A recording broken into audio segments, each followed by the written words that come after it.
Y esta última entrevista vamos a hacerlo con alguien muy especial y que tiene mucha trascendencia. Es una de las magistradas más reconocidas de nuestro país en el mundo.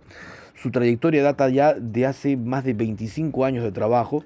Se trata de la doctora Luz del Carmen Ibáñez Carranza. Actualmente es representante peruana, jueza, mejor dicho, de la Corte Penal Internacional y además candidata peruana a la Corte de Justicia de La Haya. Doctora Ibáñez, muy buenos días, gracias. Es un honor tenerla aquí en la radio. Buenos días, Ricardo, muchas gracias por la invitación. Visito mi país por temas familiares en una visita muy rápida, encantada de estar en su sede.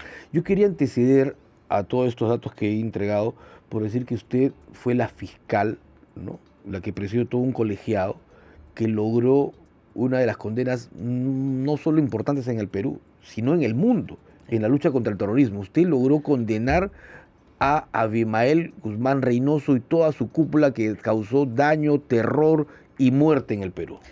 Así es, en el año 2005, el juicio se llevó entre el año 2005 y el año 2006, fueron 14 meses de intenso trabajo, donde como fiscal superior especializada en temas de terrorismo y crímenes de lesa humanidad, como se dice, con la cara descubierta y con las pruebas en la mano, en un proceso democrático, con debido proceso, se llegó a pedir y conseguir la condena contra el terrorista más sanguinario de la historia peruana, Abimael Guzmán Reynoso, y toda su cúpula dirigencial.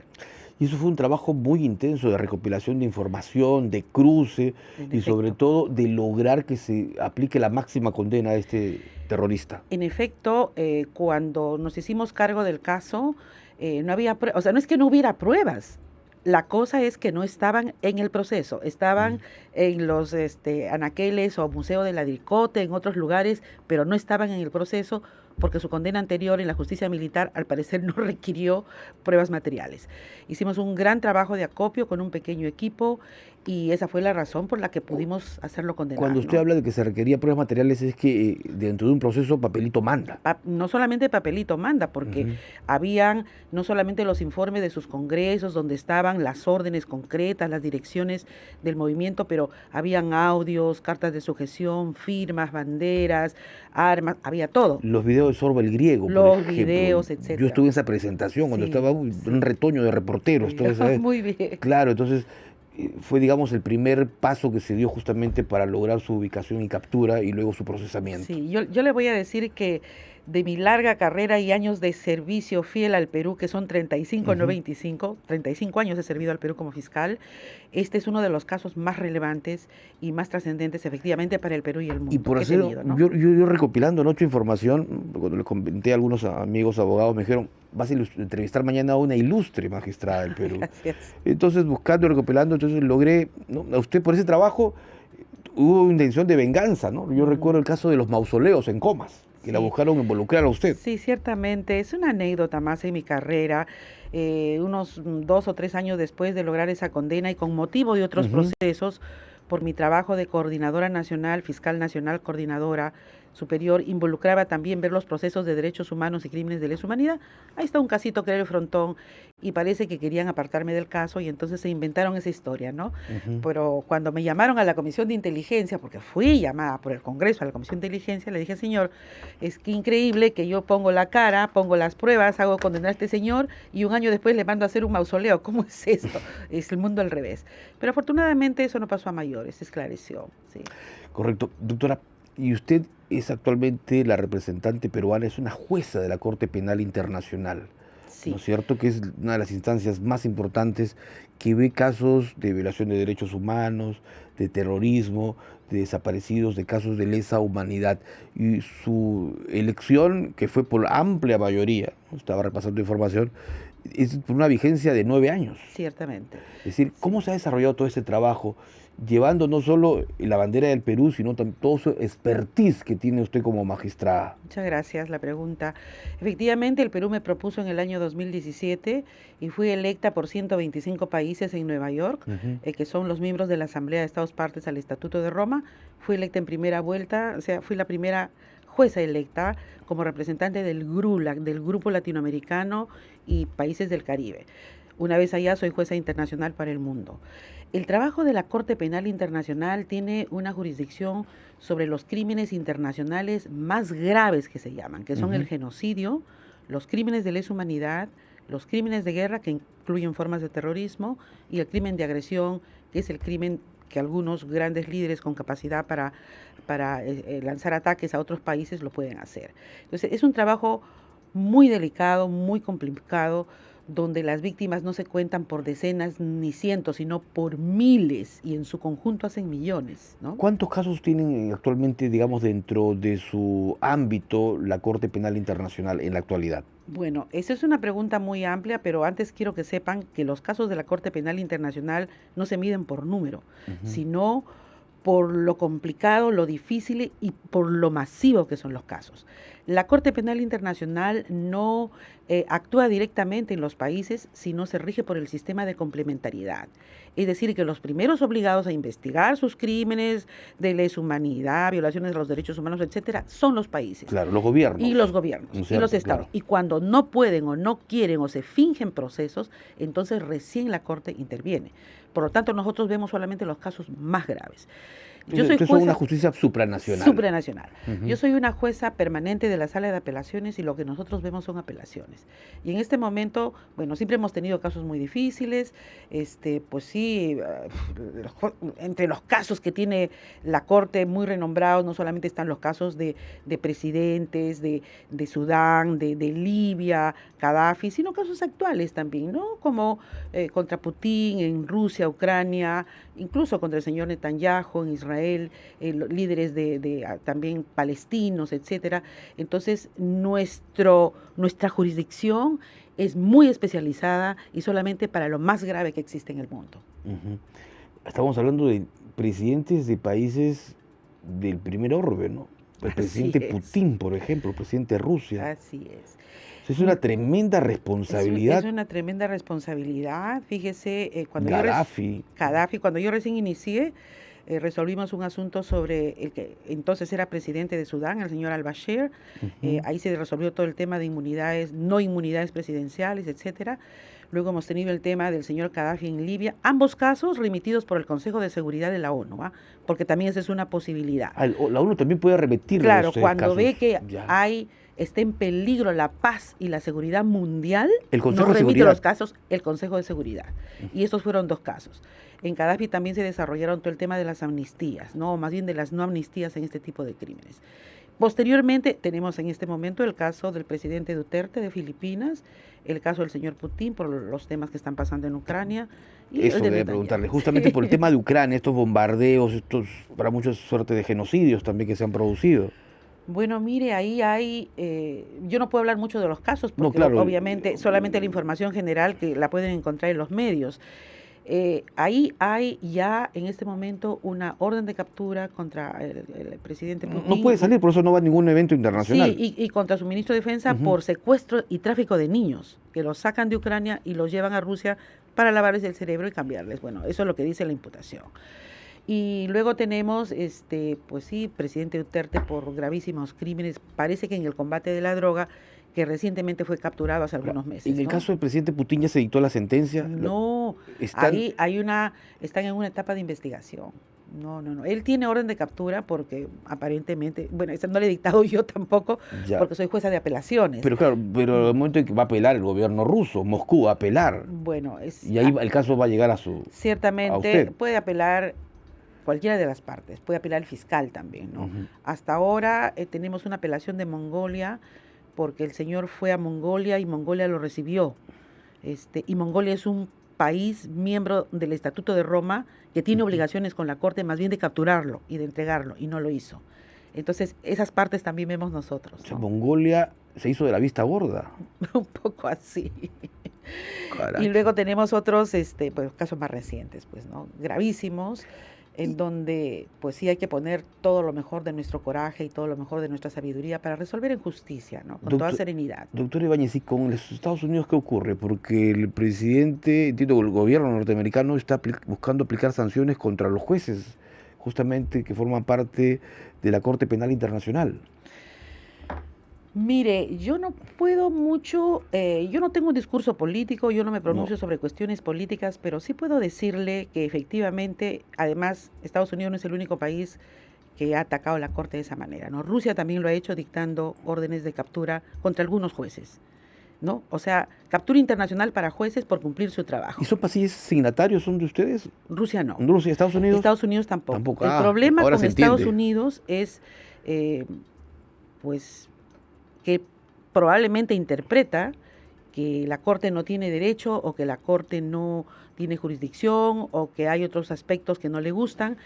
Y esto es una cosa muy rara porque yo quiero recordarle no solo al país, sino al mundo, que Estados Unidos fue uno de los primeros y mejores gestores de la Corte Penal Internacional.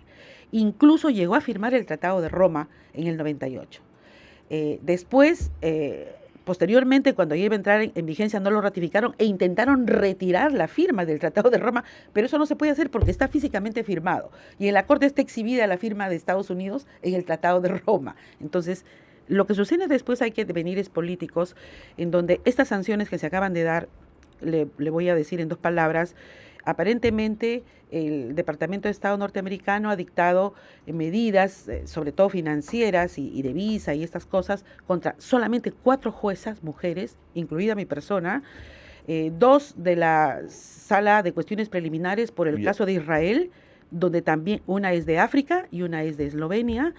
Y hay también un juez francés al que no lo han tocado. Al juez francés que forma parte de ese colegiado, pues O no lo sea, han a usted, tocado. usted no puede ingresar a Estados Unidos. Bueno, yo no sé. Le han retirado la visa. No he visto que me han retirado la visa, pero por lo menos ayer salieron sanciones.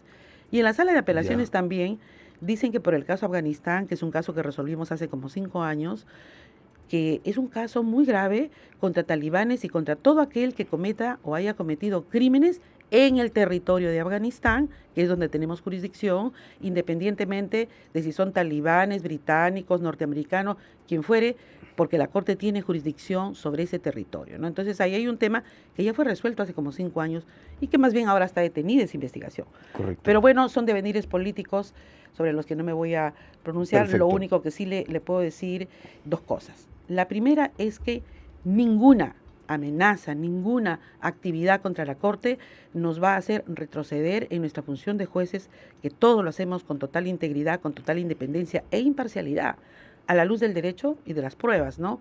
Y lo otro es que es bastante raro que haya no sé si un doble estándar, donde solamente se sancione juezas mujeres y de países llamados del tercer mundo. Eso lo dejo para la interpretación Obvio, del no, público. yo creo que no es más interpretación. Pues. Y la última pregunta sobre este tema, porque luego hay más. ¿Esta denuncia es del gobierno norteamericano o del presidente actual directamente? Mire, el que ha sacado las sanciones Las es el sanciones. jefe o el secretario de Estado, el señor Marco Rubio. Ya. Él es el que maneja estas cosas, ¿no? Y bueno, y lo ha publicado. O sea, esto es de la administración Trump. Es administración, sí, es administración Trump. Lo único que sí le puedo decir es que en calidad de peruana y de magistrada del mundo, bueno, primero que estamos recibiendo apoyo de todo el mundo, países, se ha pronunciado ya la Comunidad Europea a través de su presidenta, la señora Ursula von Leyen, que no solamente ha rechazado estas medidas por abusivas, inmerecidas y todo lo demás, sino que están pretendiendo que ellos van a hacer también probablemente la aplicación de un acta de bloqueo contra Estados Unidos. Se han pronunciado presidentes apoyando a sus juezas. Yo tengo la total seguridad que el Perú, también su gobierno, la presidenta, el señor premier, el señor canciller, apoyarán también no solamente a su jueza, sino a este sistema de justicia tan importante que le tomó más de 50 años a la comunidad internacional poner en marcha, ¿no? Esto es por las víctimas, porque quienes más sufren aquí son las víctimas. Quieren deshacer el sistema de Roma para que las víctimas de horrores, de guerras, de mutilaciones, de tortura, de crímenes sexuales contra niñas, etcétera, queden impunes. Yo creo que el mundo tiene que reflexionar sobre eso. Y seguramente el gobierno peruano, el Torre Tagle, el sector justicia se van a pronunciar, porque además tienen una confianza en usted y se la presentaron justamente en marzo, cuando desde Cancillería, no solo el canciller, sino el propio jefe del gabinete ministerial en ese entonces, anunció que usted sería nuestra candidata a la Corte de Justicia de La Haya. Sí. Que es de los Países Bajos. Actualmente también queda la sede también de la Corte Penal Internacional. ¿Cómo se está trabajando esa postulación? Porque yo recuerdo una entrevista que dio usted a otra radio hace Sí, 10 años. sí. Anoche he repasado mucho de usted. Usted decía que su campaña a la Corte Penal la hizo en 3 meses, o sea, Sí. fue, digamos, rapidísima y con Rapidísimo. una, digamos, recepción muy buena, Un éxito rotundo. con rotundo, ¿no? ¿Cómo está trabajando ahora esta candidatura que apunta al Sí, próximo año todavía? sí, sí. Muchas gracias por la pregunta. Mire, esta es una candidatura de muchos bemoles. Efectivamente, en La Haya hay las dos cortes más importantes del mundo. La Ujú. Corte Penal Internacional, a la cual ya pertenezco, y mi mandato terminará en 2 años, y la Corte Internacional de Justicia, que es donde se resuelven los problemas de los países, ¿no? Los litigios que hay en los países, apuntando a soluciones pacíficas. Por ejemplo, el litigio que tuvo Chile con Perú sobre los temas de mar, por ejemplo, ¿no? Aunque ahora más y más van viniendo casos, por ejemplo, de genocidio, están acusando a Israel, a Rusia y a otros países de tortura, de temas de crímenes de guerra, temas ecológicos. Es decir, la Corte Internacional de Justicia es el principal órgano judicial de Naciones Unidas. Bueno, el Estado peruano tuvo la generosidad de proponerme 2 veces a mí en la historia para estas altas cortes, una que ya gané y otra que seguro, con toda confianza, tengo que vamos a ganar, porque la Ujú. candidatura no es solo mía, la candidatura es del Estado, la candidatura es de los peruanos, la candidatura es de los países de América del Sur, de los países del Caribe, la candidatura es de las mujeres juezas que nos atrevemos a ir a esto y que tenemos no solamente un legado, en mi caso, a nivel nacional, de un servicio fiel a mi país durante 35 años, sino ya un legado a nivel internacional. ¿Cómo se está trabajando? Sí, Esto sí. se trabaja simultáneamente, en forma combinada, el candidato con la actividad de la Cancillería, porque es la Cancillería la que tiene que salir al mundo y dar a Ujú. conocer a su candidato y dar a conocer las bondades de su candidato y las bondades que el mundo va a recibir, en mi caso, con una experiencia de 43 años judicial, ¿no? Ujú. Y esto es, digamos, buscar llevar su postulación, su nombre, su imagen, su hoja de servicio a los gobiernos Así es. que forman parte de la Corte de La Haya. Así es. Esto no es, los miembros que van a votar en esta elección Ujú, son todos los 193 países que conforman Naciones Unidas, ujú. en el cual hay que ganar una mayoría simple, la mitad más uno, y simultáneamente se dan elecciones en el Consejo de Seguridad de La Haya, donde hay que ganar también la mitad, perdón, de Naciones Unidas, donde hay que ganar también la mitad más uno. ¿Se renueva todo el pleno de magistrados de la Corte de La Haya? No, solamente un tercio, Un tercio. como pasa también en la Corte Penal Internacional. En este momento hay 5 vacantes, ¿no? 5 Se vacantes. vendrán a producirse 5 vacantes. ¿Y hay postulantes de otros países? ¿Cuántos más hay? Sí, hay un postulante, hay postulantes de Reino Unido, hay un postulante de Francia, hay postulantes 3 o 4, me parece, de África, y me parece que hay alguien de Corea, ¿Y ¿no? esto incluye también algunas visitas suyas o toda la campaña la desarrolla la Cancillería? No, las visitas son mías, a los puntos que se considere convenientes alrededor del mundo. Ujú. Yo he enfocado esto como un tema regional. Yo creo que yo llevo un mensaje que es el que me gustaría que cale también para los peruanos y para los que creen en la justicia, ¿no? Que en mi época de fiscal lo aprendí, lo desarrollé y después lo he puesto en práctica en mi cargo de la Corte Penal Internacional como jueza, que tenemos que apuntar hacia una humanización del derecho internacional, porque no es una cosa seca, no es una cosa muerta la letra del derecho internacional, ni es una cosa de europeos, ¿no? Que campantemente desde que llegué me quisieron hacer sentir, o era obvio, que los colegas pretendían que las ideas o las interpretaciones europeocentristas Ujú. eran las que eran la verdad en el derecho, y no es así, porque desde regiones como Perú, desde regiones como África, etcétera, especialmente nosotros que hemos sufrido tanto problemas como estos y hemos trabajado tanto, sabemos que el derecho tiene otras aristas, más humanistas, ¿no? Correcto. Y, Doctora, aprovecho a ver, los peruanos hemos sufrido mucho con el terrorismo, ¿no? mm, Mire, según las cifras de la Comisión de la Verdad, 75.000 muertos, más o menos. según cifras que manejan. Nunca se sabrá. Pues no se sabrá. Pero ahora tenemos otro flagelo, que es el transnacional, que es digamos, la delincuencia, el crimen organizado. Y hay una propuesta que es la de terrorismo urbano. Mm. ¿Usted qué piensa? Bueno, Un poco difícil. Yo la verdad, como le dije, opiniones políticas yo no voy a dar. El terrorismo tiene una dificultad muy grande a Pero nivel el conceptual. terror es aquel que causa daño, Sí. con muerte, y eso está haciendo. A eso voy, a eso voy. Eso está haciendo el terror. Lo que yo quiero decirle organizado. es que el terrorismo como concepto no existe, o sea, no hay un concepto definido, pacífico en el mundo sobre terrorismo.